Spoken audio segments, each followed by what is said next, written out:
الحمد لله والصلاة والسلام على رسول الله اما بعد. برادر عزیز بارک الله فیکم. مکان دعای قنوت در نماز ویتر بعد از رکوع هست. انسان خواه یک رکعت خواند، خواه سه رکعت خواند، سه رکعت نمازهای زیاد کدام وقت نخواند هم در آخرین رکوع بعد از رکوع کردنش، آخرین رکوعی که میکند، آخرین رکعتی که رکوع میکند، بعد از رکوع سمع الله لمن حمیده میگوید و راست میشود و در همین جا دعا میکند.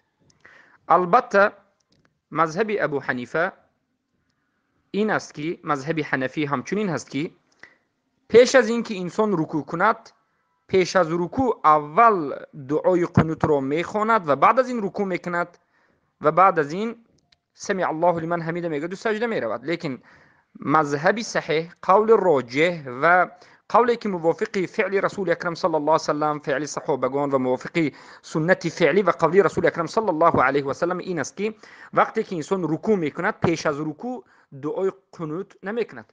اول رکوع میکند، سبحان ربی العظیم را چخیلی که در سنت آمده است میگوید و انجام میدهد، عددهایی که در سنت آمده است، و بعد از این سمع الله لمن حمیده میگوید و دستش رو میبردارد. در اینجا دست برداشته دعا کردن این سنت است. و بعد از این دعای قنوتی که سنتی آمده است میخواند و بعد از این الله اکبر گفته راست به سجده میرود. بارک الله فیکم.